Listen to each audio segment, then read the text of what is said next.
الحمد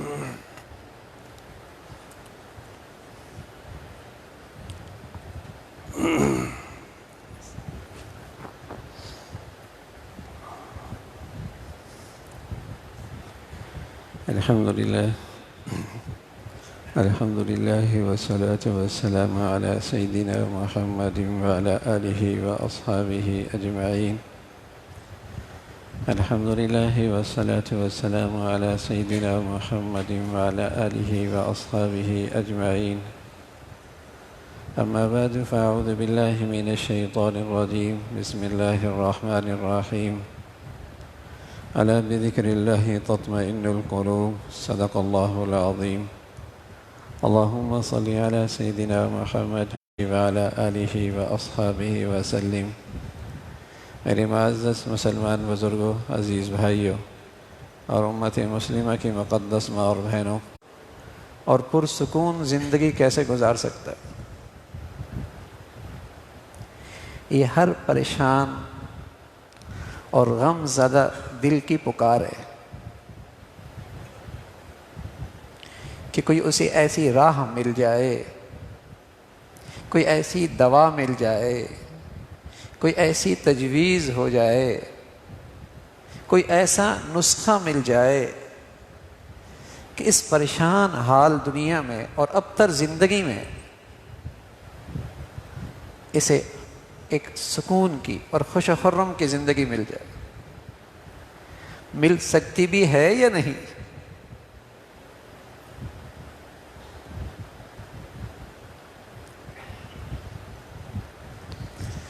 تو اس کی ایک تدبیر تو دنیا والوں نے اختیار کی، جن کی تشخیص بھی غلط، تدبیر بھی غلط۔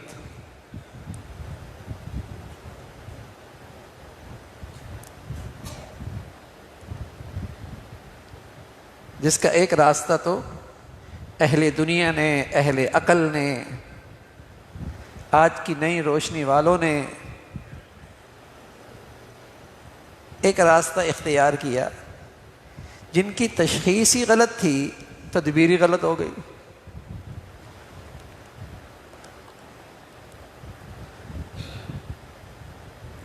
انہوں نے یہ تدبیر اختیار کی کہ اس کے لیے راحت کے زیادہ سے زیادہ اسباب اور وسائل اکٹھے کیے جائیں،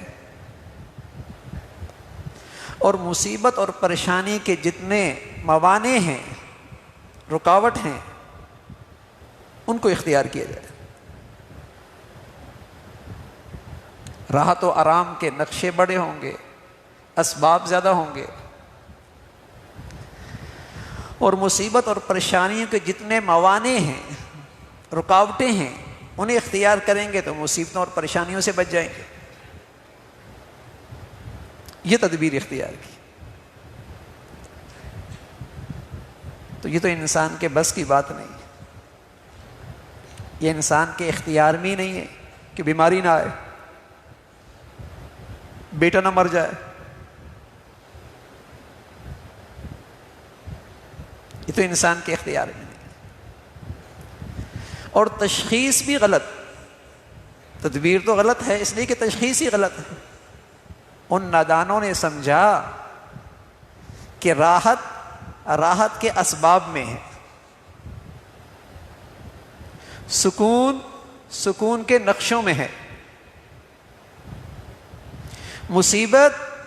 مصیبت کے اسباب میں ہے، پریشانی کے حالات میں ہے۔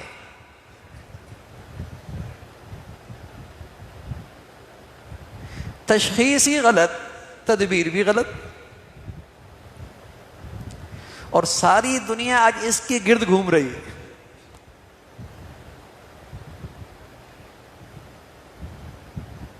ساری دنیا اسی کے گرد گھوم رہی ہے، چاہتی ہے خوش و خرم زندگی گزارے، پرسکون زندگی گزارے، لیکن جس راہ پہ نکل آئے تشخیص غلط تو تدبیر بھی غلط۔ اور آج ساری دنیا میں یہ جہالت چھائی ہوئی ہے آج کی ساری تعلیم بھی اسی کے گرد گھومتی ہے. اسباب و وسائل راحت کے بڑھیں گے، تمہاری زندگی میں راحت بڑھے گی.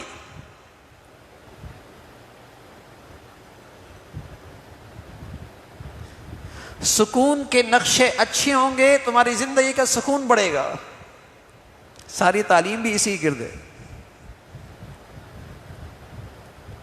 میں عرض کر رہا ہوں یہ تشخیص ہی غلط، تدبیر بھی غلط. تشخیص غلط کہ راحت کو راحت کے اسباب میں سمجھ لیا.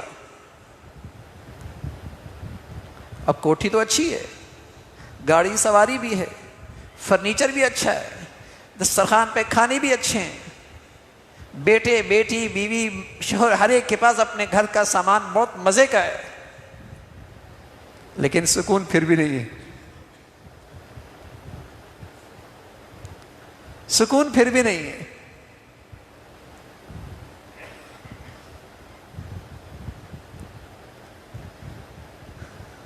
کیسے سمجھائیں بھائی؟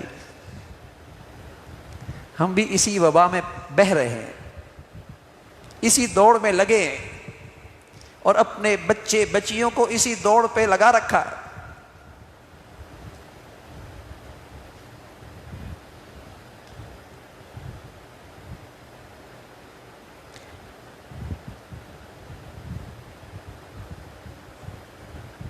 میں عرض کر رہا ہوں ہر درد دل اور ہر پریشان دل،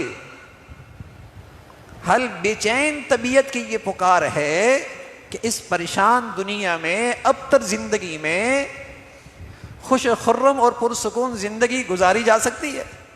تو کیسے؟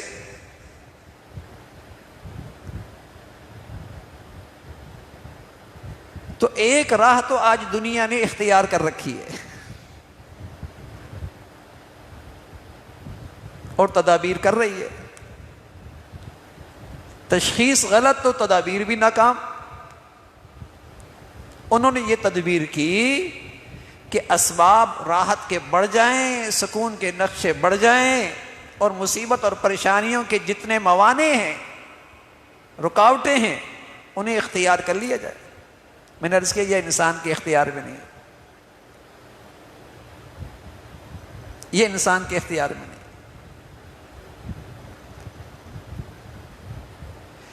اور تشخیص ہی غلط ہے کہ سکون کو سکون کی چیزوں میں سمجھ لیا، راحت کو راحت کے اسباب میں سمجھ لیا. اختیار میں بھی نہیں، راحت و اسباب اختیار میں بھی نہیں، اور تشخیص بھی غلط.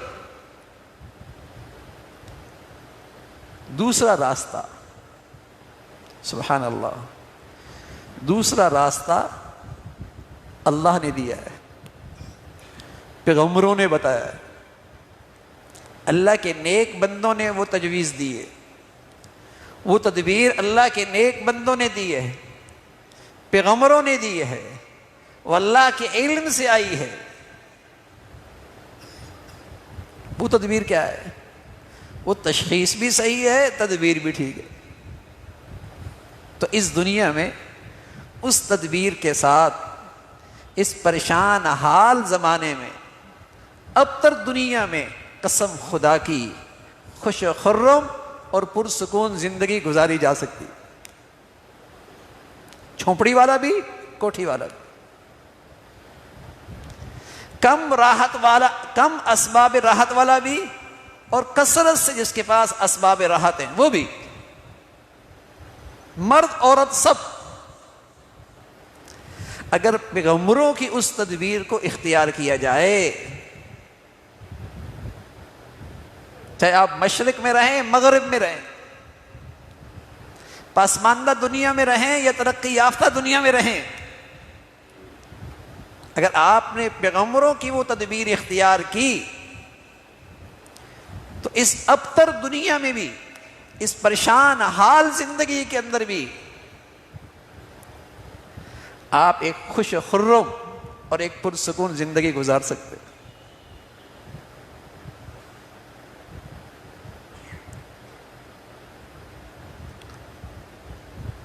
اور پیغمبروں نے جو تدبیر بتائی ہے وہ یہ بتائی ہے کہ راحت کے اسباب، مصیبت کے اسباب کو اپنی حالت میں رہنے دو، ان کی زیادہ فکر نہ کرو، دل کی کیفیت بدلو۔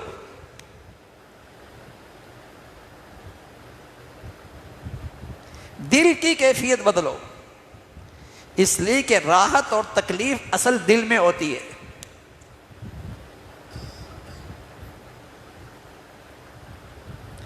راحت اور تکلیف اصل دل میں ہوتی ہے۔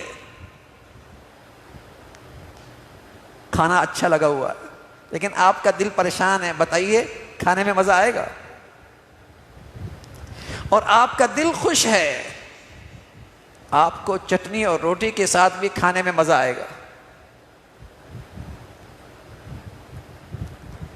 تو پیغمبروں نے اللہ کے علم کا جو نور ہے اس نے ایک تدبیر دی ہے، اور وہ تدبیر یہ دی ہے کہ دل کی کیفیت بدلو، زیادہ اسباب اور وسائل کے درپے نہ ہو، ان کو اپنی حالت پہ چھوڑو، دل کی کیفیت بدلو پہلے، اور اسے یہ سمجھاؤ، اس لیے کہ اصل دل ہے، راحت اور تکلیف کا دار و مدار دل ہے۔ یہ چھوٹے سے گھر میں خوش ہے نا، وہ چھوٹا سا گھر بھی جنت ہے، اور محل نما گھر اگر یہ دل وہاں پریشان ہے تو وہ گھر بھی اجڑا اجڑا سا ہے۔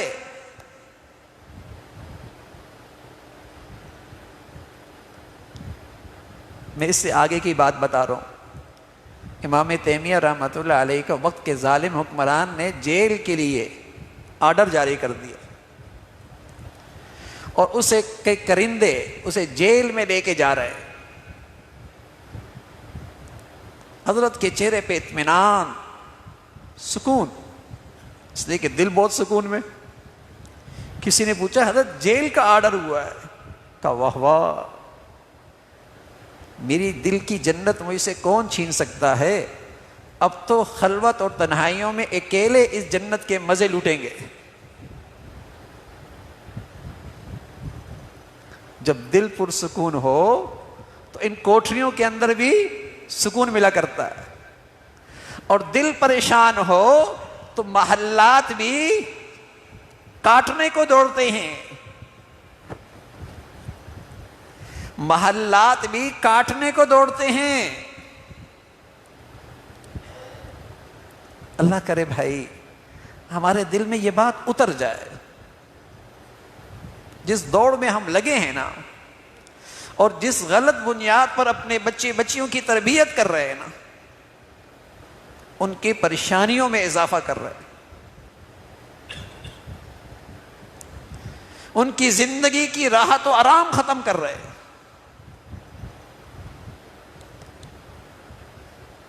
تشخیص ہی غلط ہے۔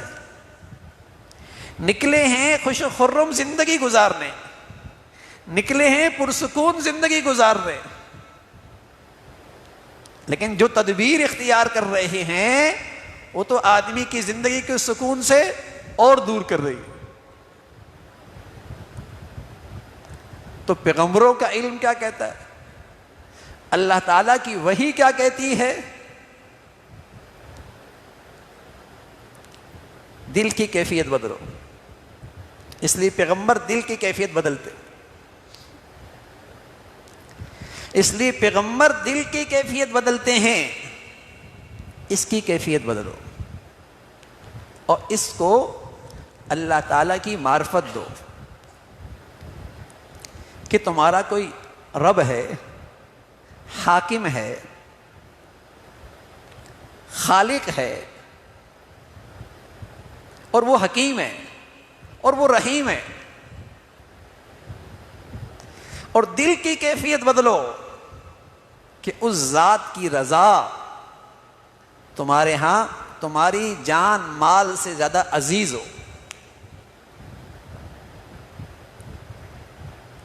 یہ دل کی کیفیت بدلو، اپنے دل میں یہ پیدا کرو، اللہ کی پہچان اور زندگی کا بلند مقصد کوئی ذات ہے، وہ تمہارا خالق ہے، وہ تمہارا مالک ہے، وہ حکیم ہے، اور تمہاری زندگی کا مقصد اس ذات کی رضا، یہ تمہیں اتنا عزیز ہو کہ اس کی خاطر جان کی قربانی، مال کی قربانی، عزت کی قربانی سب قربان کر دو۔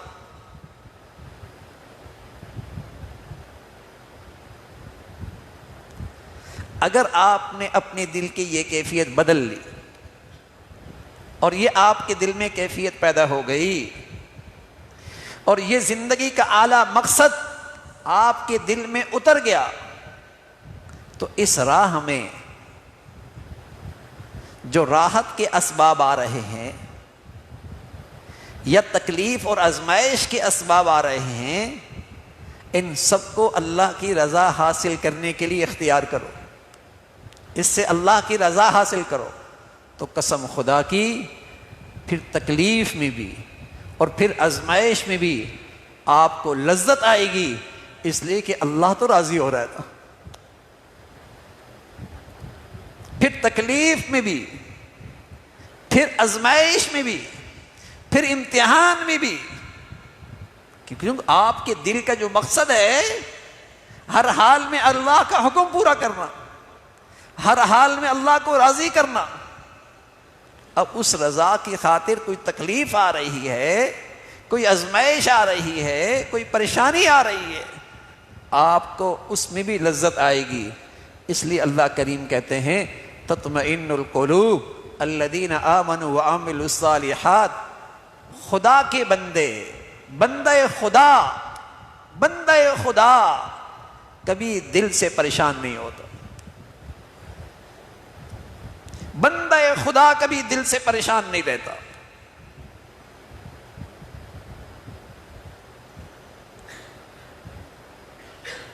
یہ ہر حال میں خوش و خرم اور پرسکون زندگی گزارتا، لیکن اس دل میں یہ کیفیت ہو نا،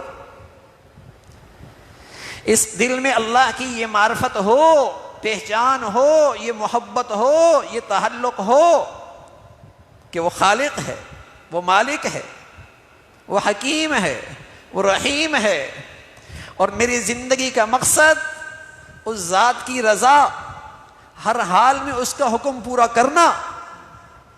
اگر آپ نے اپنے دل کی یہ کیفیت بنا لی اور آپ کے بچے بچیوں کے دلوں کے اندر یہ آ گئی، قسم خدا کی اس ابتر دنیا میں، اس پریشان زندگی میں آپ ایک خوش و خرم اور پرسکون زندگی گزار سکتے۔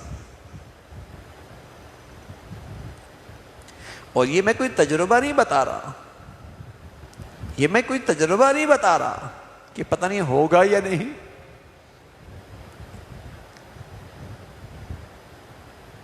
کوئی حکایت نہیں سنا رہا، غلط بھی ہو سکتا ہے، نہ یہ میں آپ کو اللہ اور پیغمبروں کی بات بتا رہا ہوں، جو وہی ہے،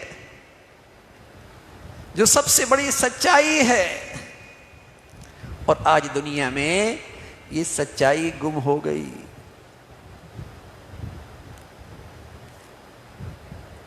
آج دنیا میں یہ سچائی گم ہو گئی، آج دنیا سے یہ علم گم ہو گیا، آج پیغمبروں کی یہ دعوت دنیا سے گم ہو گئی، آج دنیا میں اس سچائی کے تذکرے مٹ گئے۔ اسی بات کو مولانا رومی رحمۃ اللہ علیہ نے ایک مثال سے سمجھایا، وہ مثالوں کے بادشاہ تھے۔ فرمان لگے ایک شخص بوڑھا گلی میں کچھ تلاش کر رہا،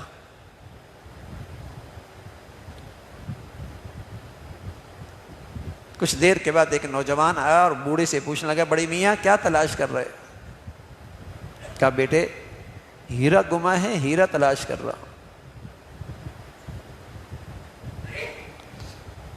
اب وہ نوجوان بھی تلاش کرنے لگا، جب تلاش کرتے کرتے بہت دیر ہو گئی تو اس نوجوان نے پوچھا، بڑے میاں یہ ہیرا گما کہاں ہے؟ کہا بیٹے گما تو گھر میں، وہاں اندھیرا بہت ہے۔ باہر روشنی ہے اس لیے یہاں تلاش کر رہا. آپ کیا کہیں گے؟ آپ کہیں گے بڑی میاں کی عمر کا تقاضا ہوگا، بڑی میاں کی عمر کا تقاضا ہوگا، عقل سٹیا گئی ہے. کیا لوجک دی، کیا فلسفہ پیش کیا کہ اندر کی چیز گمی، باہر اس لیے تلاش کر رہا ہوں کہ وہاں اندھیرا یہاں روشنی. بتائیے کبھی ملے گا؟ نہیں ملنا نا، ڈھونڈتے رہے نہیں ملنا. تو میرے عزیزو، یہی تو ہم کہہ رہے ہیں، یہی تو پیغمبر نے کہا ہے، یہ تو اللہ کے رسول نے بتایا ہے، یہی تو اللہ کا علم کہہ رہا ہے. یہی تو کہہ رہے ہیں کہ زندگی کا سکون اور بے چینی تو دل میں ہے، لیکن چونکہ یہاں اندھیرا بہت ہے، یہ اللہ کی معرفت سے خالی ہے، یہ اللہ کی پہچان سے خالی ہے، یہ دل زندگی کی صحیح مقصد سے محروم ہے. ہم نکلے ہیں سکون تلاش کرنے، گاڑی میں، کوٹھی میں، اسٹیٹس میں، دنیا کی چمک دمک میں. میاں تلاش کرتے رہو، تمہیں کبھی اس پریشان دنیا میں خوش و خرم پرسکون زندگی نہیں مل سکتی. اندر کی گمی چیز ہم باہر تلاش کر رہے ہیں، اسباب میں، وسائل میں، چیزوں میں. اچھا بھائی، بڑی میاں کی تو عمر سٹھیا گئی تھی، بڑھاپے کا مسئلہ تھا، ہمارے ساتھ کیا ہوا ہے؟ ہمارے ساتھ یہ کیا دھوکہ ہوا ہے؟ تو میرے عزیزو، ہمارے ساتھ یہ ہوا کہ ہمارا علم غلط ہو گیا. ہمارے ساتھ یہ ہوا، ہمارا علم غلط ہو گیا.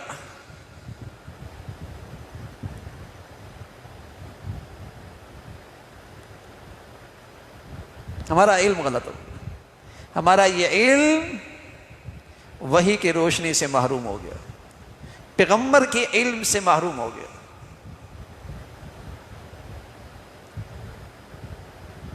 علم غلط ہو گیا. جس نے یہ سبق پڑھا دیا کہ راحت کے اسباب بڑھا لو، سکون کے نقشے اچھے کر لو، مصائب اور پریشانی کے اسباب سے دور رہو، بڑے پرسکون زندگی گزری جو انسان کے اختیار میں نہیں ہے. دیکھیے نا، آسمان سے آفتیں آ رہی ہیں نا، لمحوں کے اندر کروڑوں کا نقصان ہو رہا ہے نا.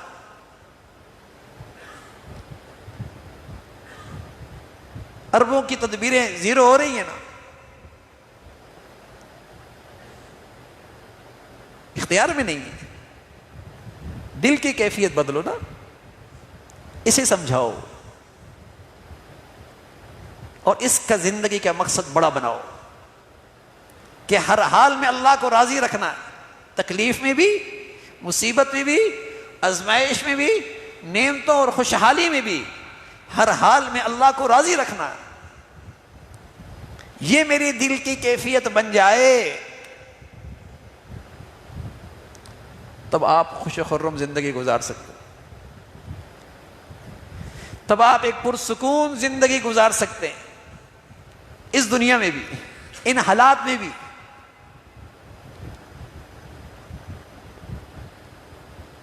تو پیغمبر دل کی کیفیت بدلتے ہیں، اس میں اللہ کی پہچان، اللہ کی معرفت، اللہ کا تعلق، اللہ کی محبت. سبحان اللہ. ان دنوں میں یہ آنے والا عشرہ ذی الحجہ، یہ اللہ کی محبت اور عشق کا خاص، اس میں مظاہر ہیں خاص، اللہ کی محبت اور عشق کی خاص عبادات ہیں جو اللہ کے نیک بندوں نے کی، اللہ کی محبت میں، اللہ کے عشق میں. اس لیے رسول اللہ صلی اللہ علیہ وسلم فرمایا کرتے تھے ان دنوں کی فضیلت باقی تمام دنوں سے زیادہ، ان دنوں کی عبادت کی فضیلت، اس کی عظمت، ایک رات کی عبادت عشرہ ذی الحجہ کی ایسی جیسے لیلۃ القدر کے برابر، ایک دن کا روزہ ایسا جیسے پورے سال کے روزے، عرفہ کے دن کا روزہ پیارے رسول صلی اللہ علیہ وسلم فرمایا کرتے تھے مجھے اللہ کی رحمت سے امید ہے کہ اس ایک روزے کی بدولت اللہ 1 سال پہلے اور 1 سال بعد کے صغیرہ گناہ معاف فرما دے. ایک عرفہ کرو. ان دنوں کی خاص شان ہے اور اس میں اللہ سے محبت کرنے والوں کی خاص ادائیں، اللہ سے عشق کرنے والوں کے خاص اعمال. ایک بڑی عبادت اس میں قربانی کی، بڑی عبادت. سبحان اللہ. اللہ جو آج قربانی کی بنیاد ہے، آج قربانی کی جو عمل بنیاد بنی وہ ابراہیم علیہ السلام کا یہ محبت والا عمل ہے کہ اللہ کے اس پیغمبر نے اپنے بچے کو اللہ کے نام پر فدا کر دیا.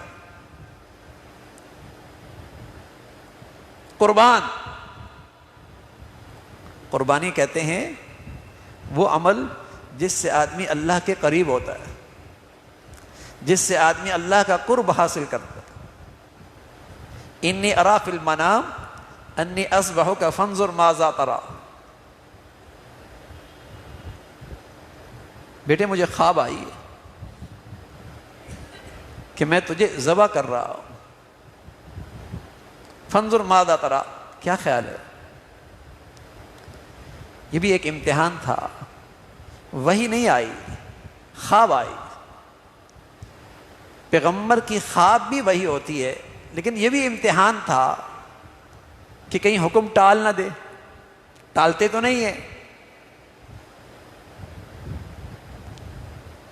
لیکن اللہ کا یہ حکم، اللہ کی محبت میں کتنی بڑی آزمائش. اپنے گردن پہ چھری چلانا آسان، بچے کے گردن پہ چھری چلانا اس سے زیادہ مشکل ہے. لیکن زندگی کا اعلیٰ مقصد ہر حال میں اللہ کو راضی رکھنا ہے. سبحان اللہ. زندگی کا اعلیٰ مقصد اللہ کے حکم کی تعمیر، چاہے اس کے لیے میری جان، میری مال، میری اولاد سب قربان ہو جائے. یہ ہے اسلام کی روح، یہ ہے اسلام کی روح، یہ ہے مسلمان کی حقیقی زندگی. اللہ نے حکم دیا، اب باپ اس حکم کی تعمیل کے لیے تیار ہو گئے. بیٹے سے پوچھا، بیٹا بھی تو اسماعیل علیہ السلام کا تھا. سبحان اللہ. نہ باپ نے اللہ سے یہ پوچھا کہ اللہ اس کی حکمت، اس کی مصلحت، یہ کیسا حکم ہے. دنیا کے کسی نظام میں ایسا نہیں کہ باپ بیٹے کو ذبح کر دے. پلٹ کے نہیں پوچھا. اس کے پیچھے فلسفہ، لوجک، عقل میں آنے والی بات کوئی سوال نہیں. اور بیٹا بھی پھر اسماعیل علیہ السلام، اس نے بھی ابا سے نہیں پوچھا ابا میرا قصور کیا ہے، میرا کیا قصور ہے اس بچپن میں کہ آپ میری جان لینے کے در پہ ہیں. یہ کیسا اللہ کا حکم ہے. سبحان. کہنا آسان ہے میرے عزیزو، کہنا آسان. بیٹا بھی تو اسماعیل علیہ السلام ہے. کہنے لگے ابا جان افعل ما تؤمر والوں میں پائیں گے. میں چیخوں گا، چلاؤں گا نہیں، میں بے صبری کا مظاہرہ نہیں کروں گا. میں بھی اللہ کے اس حکم کے سامنے سرخم تسلیم، گردن جھکا دی. اللہ تعالیٰ نے ان پیاری اداؤں کو اتنا خوبصورت بیان کیا قرآن میں. فرمایا فلما اسلما، باپ بیٹے دونوں جھک گئے.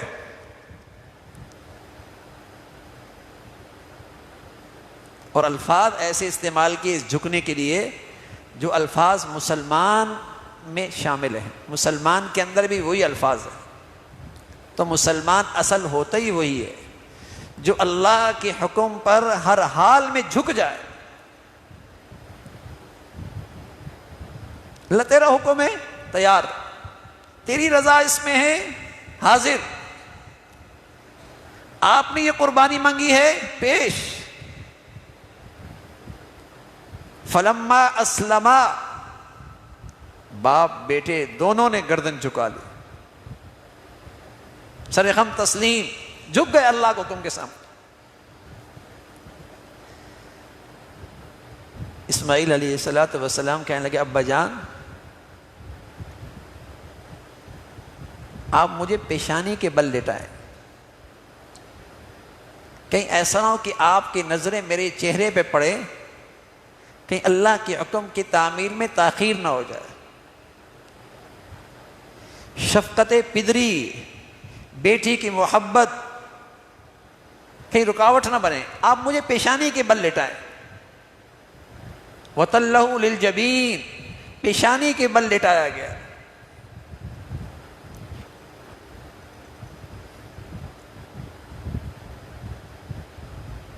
یہ دل کی کیفیت ہونا، یہ دل کی کیفیت ہو، یقین جانیے اگر یہ دل کی کیفیت بن گئی تو اس پرفتن دنیا میں بھی آپ ایک پرسکون اور خوش و خرم زندگی گزار سکتے کہ میری زندگی کا مقصد اعلیٰ اللہ کی رضا ہے، ہر حال میں اللہ کا حکم پورا کرنا ہے۔ کتنی بڑی آزمائش ہے، کتنا بڑا امتحان ہے، لیکن دونوں باپ بیٹے اللہ کے اس حکم کے لیے تیار ہیں۔ وَنَادَيْنَاهُ أَن يَا إِبْرَاهِيمُ قَدْ صَدَّقْتَ الرُّؤْيَا إِنَّا كَذَلِكَ نَجْزِي الْمُحْسِنِينَ، اللہ کی طرف سے آواز آئی۔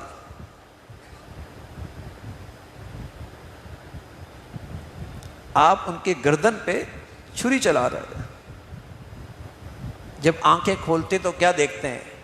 اسماعیل ایک طرف بیٹھے ہیں مسکرا رہے ہیں اور دمبا سامنے ذبح ہے۔ اللہ رب العزت نے کہا تم نے اپنی خواب سچ کر دکھائی، پھر ہم نے اپنی قدرت دکھائی۔ تم نے اپنی خواب سچ کر دکھائی، پھر آگے ہم نے اپنی قدرت دکھائی۔ قربانی کی عمل کی یہ بنیاد ہے، یہ بنیاد ہے۔ گوئے کہ قربانی کی روح یہی ہے، قربانی کی روح یہی ہے، یہی احساس، یہی علم، اسی چیز کا خیال دلوں میں پیدا کرنا ہے کہ اللہ کی خاطر ہر چیز قربان، اللہ کے حکم پہ ہر چیز قربان۔ میں عرض کر رہا ہوں بیٹے کی قربانی اپنی ذات سے بھی بڑی قربانی، اپنے اوپر گردن پہ چھری چلانا آسان، بیٹے کے گردن پہ چھری چلانا اس سے مشکل۔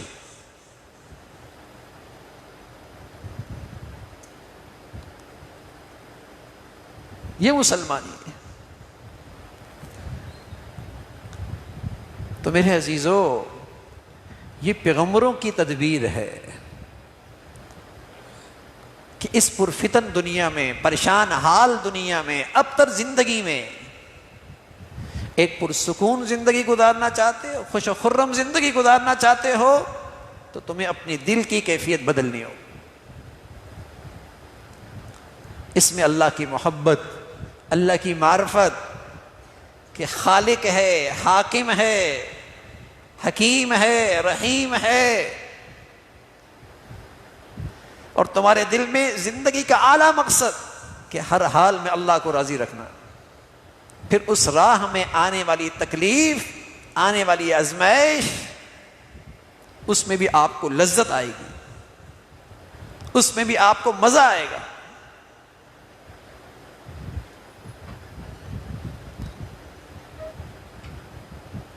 تو اگلا اتوار میں، چونکہ عید الاضحیٰ کا سے پہلے ایک اتوار ہے، پھر اس کے بعد عید الاضحیٰ ہے، تو ان دونوں میں بیان نہیں ہوگا، تو میں اسی عشرہ ذی الحجہ کے بارے میں بتا رہا ہوں کہ اس کی چند اعمال ہیں، خاص اعمال،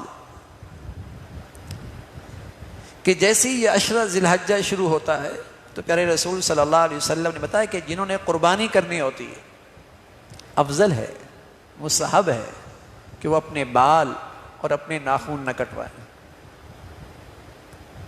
اس لیے کہ اس موسم میں اطراف عالم سے مسلمان بیت اللہ کی طرف آ رہے ہوتے ہیں اور بیت اللہ کی وردی پہن کے آ رہے ہوتے ہیں اور خاص شرائط کے ساتھ پہن رہے ہوتے ہیں کہ سلا ہوا کپڑا نہ ہو، خوشبو نہ ہو،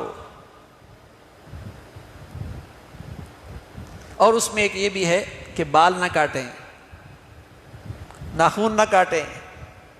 تو فرمایا اطراف عالم میں رہنے والے مسلمان جو وہاں تک نہیں پہنچ پائے، اللہ کی رحمت جو وہاں برس رہی ہے، وہ کیوں محروم ہو؟ وہ کیوں محروم ہو؟ ان سی تھوڑی سی شباہت اختیار کر لیں تاکہ وہاں برسنے والی رحمت سے یہ بھی محروم نہ ہو۔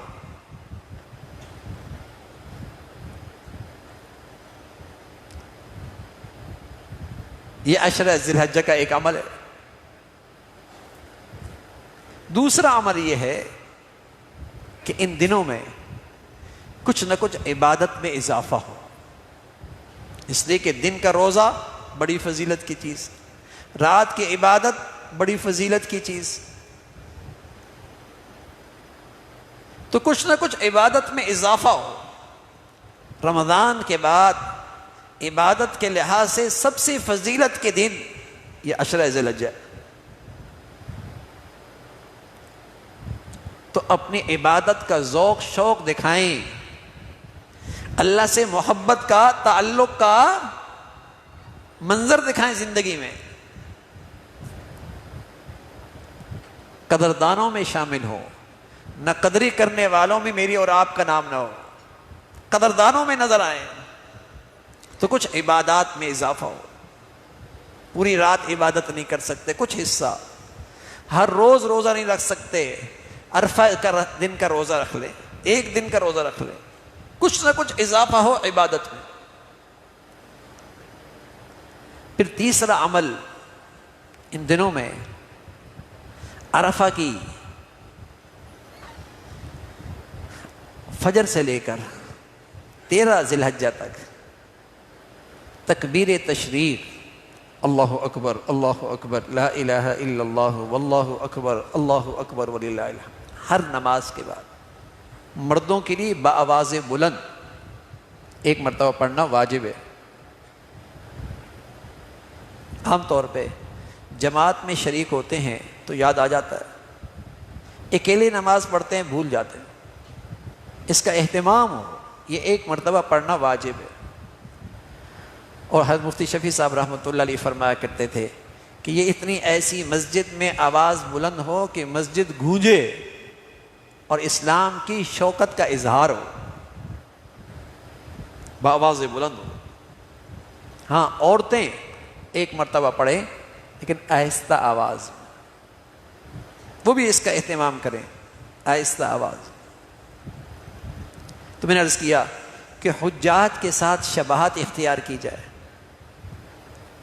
ان دنوں کی رات اور دن کی عبادت میں کچھ اضافہ ہو، خاص طور پہ عرفہ کا روزہ، تکبیرات تشریق، اور چوتھی چیز قربانی۔ قربانی اصل روح تو، اور اس قربانی کو اس روح کے ساتھ کہ اللہ آپ کا حکم ہے گائیں بیل بکرا دمبا ذبح کر رہے، لیکن اگر آپ کی رضا، آپ کی چاہت، آپ کا حکم ہو، ہم اپنی جان، اپنی عزت، اپنی اولاد سب تیری رضا کے لیے قربان کر سکتے، روح تو یہی ہو۔ اور ایسے موقع پہ عزم کریں کہ ہر وہ حرام خواہش، ہر وہ ناجائز خواہش جو میری زندگی میں ہے، اس کو بھی اللہ کے خاطر قربان کروں، اس کو بھی چھوڑ دوں۔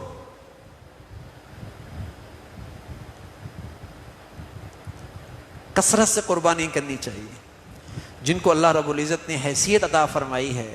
ایک تو اپنی ذات سے قربانی تو فرض ہے، واجب ہے، لیکن اگر نفلی قربانی کرنا چاہتے ہیں اولاد کی طرف جو نابالغ ہے، والدین جو جا چکے ہیں، اللہ کے نبی صلی اللہ علیہ وسلم اپنی امت کی طرف سے قربانی کرتے تھے۔ اللہ نے حیثیت دی ہے تو پیارے نبی کی طرف سے قربانی کریں۔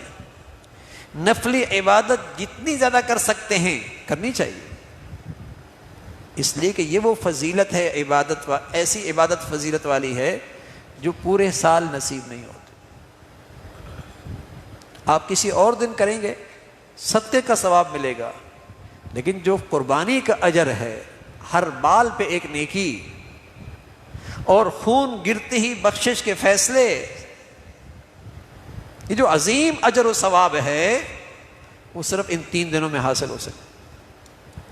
اس لیے اللہ رب العزت نے حیثیت عطا فرمائی ہے، خوشحالی عطا فرمائی ہے، تو قربانی کثرت سے کرنی چاہیے اور اللہ کو راضی کرنے کے لیے، نام و نمود نہیں، نمائش نہیں، دکھلاوا نہیں، اللہ کو راضی کرنے کے لیے، اس ذات کو راضی کرنا۔ اچھا جانور کر رہا ہوں، کیوں؟ تاکہ وہ ذات کو خوش کر دوں، اس ذات کو راضی کرنے کے لیے قربانی ہو، اور اس قربانی کے روح کا استحضار ہو کہ اللہ تجھے راضی کرنے کے لیے۔ پھر ان دنوں کی خاص عبادت حج ہے، اور اس حج کے عبادت میں دین سمجھایا جا رہا، دین کی حقیقت سمجھائی جا رہی کہ کسی جگہ پر کچھ نہیں رکھا، نہ کسی مقام پر، نہ کسی چیز میں، جو کچھ ہے وہ اللہ کے حکم کو پورا کرنے کا نام دین ہے۔ اب عرفہ ہے، پورا سال وہ میدان باقی ہے، وہاں جبل رحمت بھی ہے، پورا سال موجود ہے، لیکن آپ وہاں جائیں بیٹھیں کوئی ثواب نہیں ہے۔ لیکن عرفہ کا دن وہاں ٹھہرنا وہ ایسی عظیم عبادت ہے۔ اب وہ عبادت کیوں بنی؟ اس لیے کہ اللہ کا حکم آ گیا۔ 359 دنوں میں آپ اس میدان میں بیٹھیں، کوئی ثواب نہیں، کوئی اجر نہیں، کوئی فضیلت نہیں، کوئی برکت نہیں۔ اس پہاڑی پہ چڑھیں، کچھ نہیں، لیکن اس ایک دن میں اتنی فضیلت ہے۔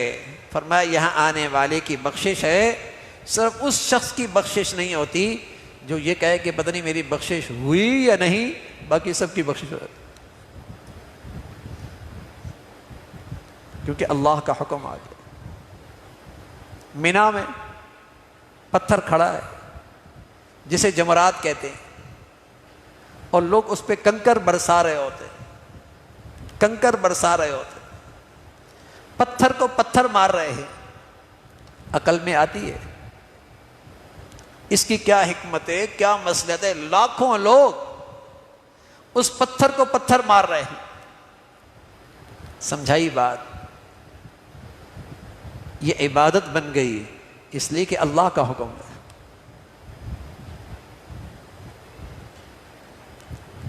کسی جگہ میں کچھ نہیں رکھا۔ جب بھی کسی چیز میں فضیلت آتی ہے، دین بنتا ہے، جب اس میں اللہ کا حکم آ جائے، جب اس میں شریعت کا طریقہ آ جائے۔ یہی تو بات ہے۔ بدعت اور دین میں، بدعت اور سنت میں یہی تو فرق ہے، بدعت اور شریعت میں یہی تو فرق ہے۔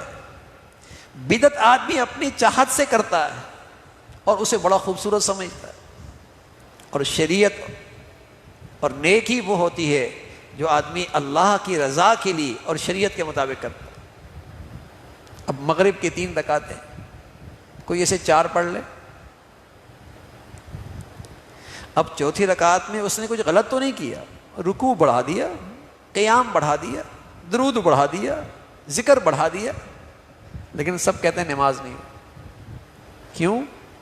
اس لیے کہ یہ طریقہ شریعت کا نہیں، اس میں اللہ کا حکم پورا نہیں ہو رہا، اس میں اللہ کا حکم پورا نہیں ہو رہا۔ تو حج کے اس عمل میں دین سمجھایا جاتا ہے۔ مسجد حرام میں ایک نماز کا ثواب 1 لاکھ نمازوں کا ثواب۔ لیکن 8ویں تاریخ کو حجاج کو کہا جاتا ہے آپ نے نماز مکہ میں نہیں پڑھنی، مسجد حرام میں نہیں پڑھنی، جنگل میں پڑھنی، مینا میں۔ اب کوئی کہے میں 1,00,000 رکعتیں کیوں چھوڑوں، میں تو 5 نمازیں یہیں پڑھوں گا، تو شاید اس کو اس نماز کا ثواب بھی نہ ملے۔ آج فضیلت اس میدان میں ہے، اور اس میدان میں کوئی عمل نہیں سوائے 5 نمازوں کے، ظہر، عصر، مغرب، عشاء، فجر، اور کوئی عمل نہیں۔ لیکن آج کے دن اللہ کا حکم یہی ہے کہ اس میدان میں نماز پڑھنے کی فضیلت ہے، اس حاجی کے لیے مسجد حرام میں نماز پڑھنے کی فضیلت نہیں، میدان میں نماز پڑھنے کی فضیلت۔ تو دین سمجھایا جا رہا کہ دین اللہ کے حکم کو پورا کرنے کا نام، دین اللہ کے حکم کی اتباع کا نام ہے۔ جہاں اللہ کا حکم آ گیا وہ دین بن جائے گی، وہ نیکی بن جائے گی، وہ عبادت ہو جائے گی، چاہے وہ پتھر ہی کیوں نہ ہو، چاہے وہ میدان ہی کیوں نہ ہو۔ وہی عرف مزدلفہ کی رات ہمیشہ سے مزدلفہ رہتا ہے، لیکن فضیلت اس رات میں ہے جب 9ویں سے آپ واپس آ رہے۔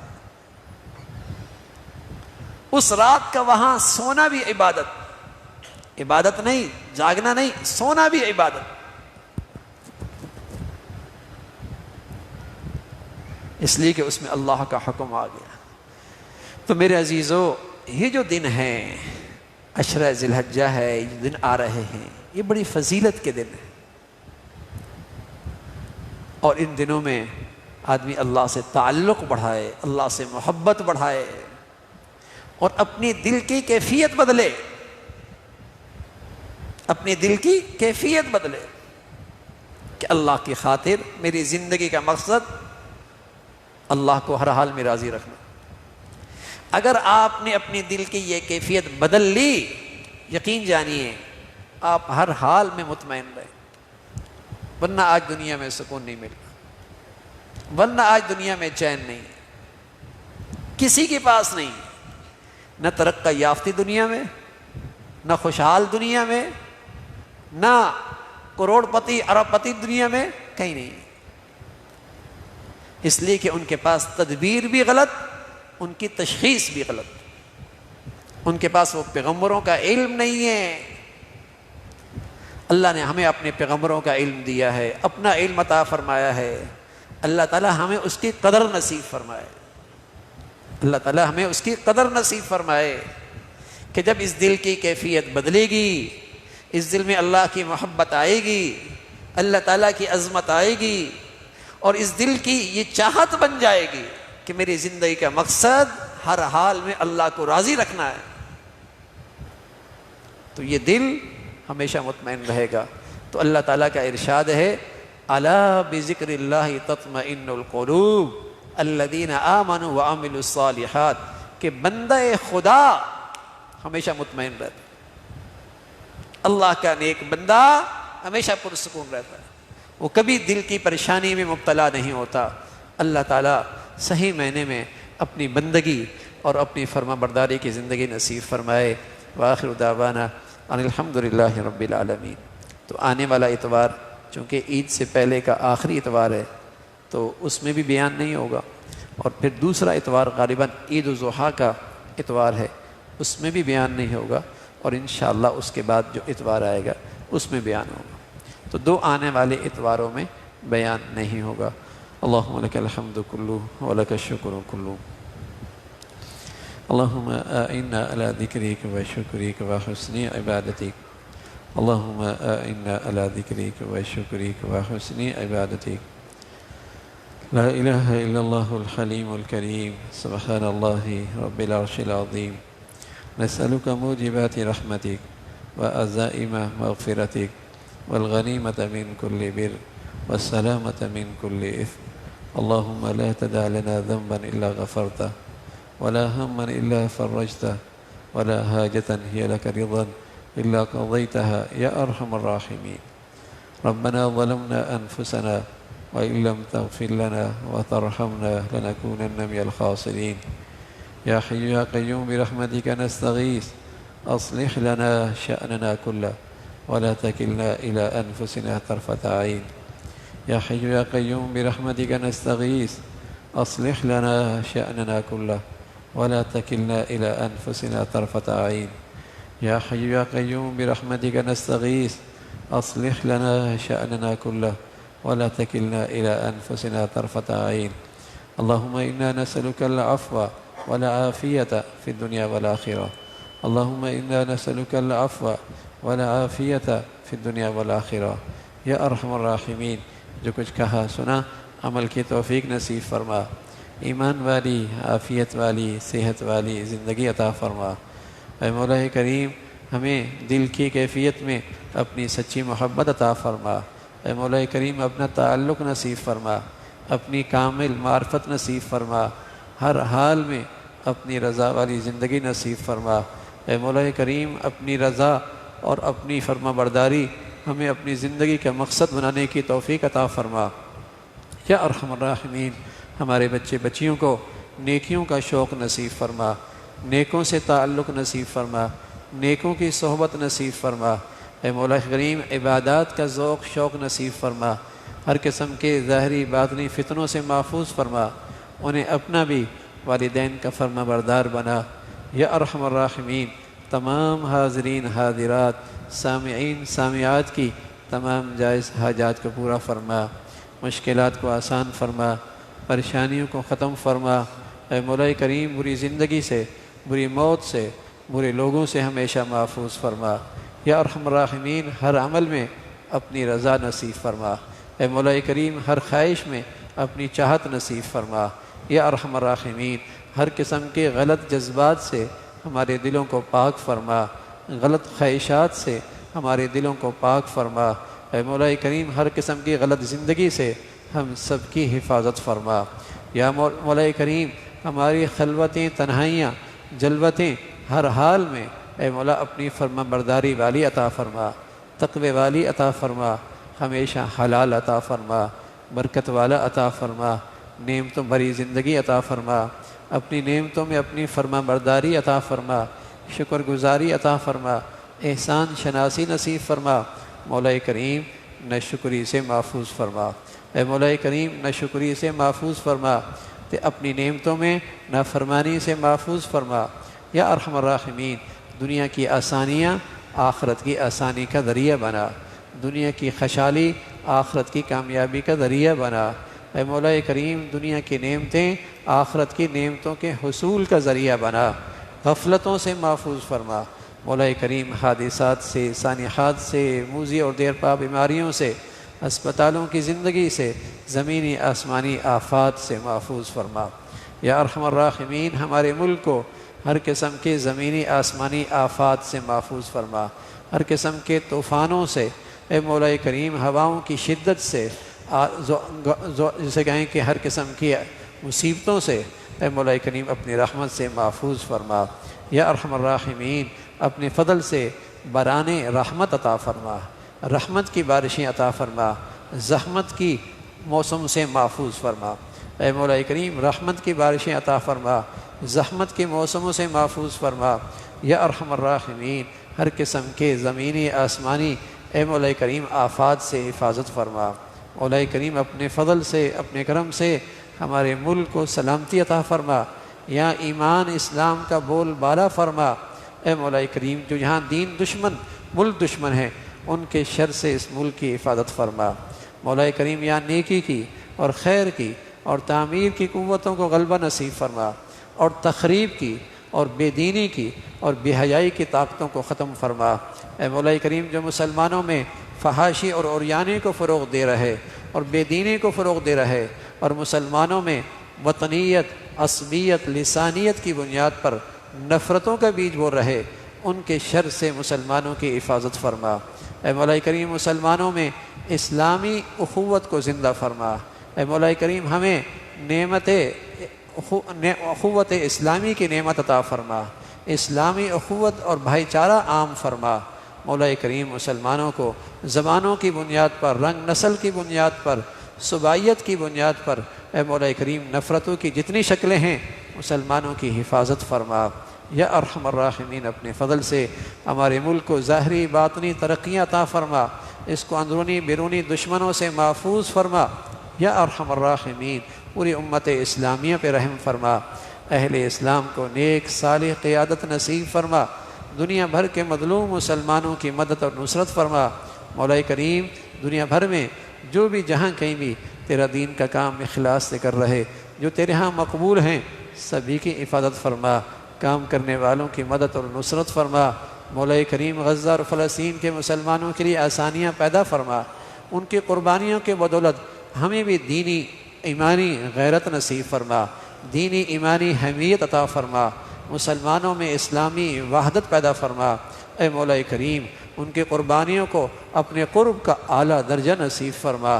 مولا کریم ان کے لیے آسانی کی شکلیں پیدا فرما، ان کے دلوں میں سکینہ نازل فرما، اس سرزمین پر اپنے قدرت کے عجائبات دکھا۔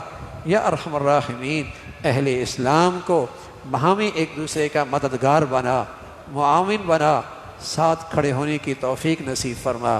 ربنا تقبل منا انك انت السميع العليم وتب علينا انك انت التواب الرحيم وصلى الله على سيدنا محمد وعلى آله واصحابه اجمعين برحمتك يا رب۔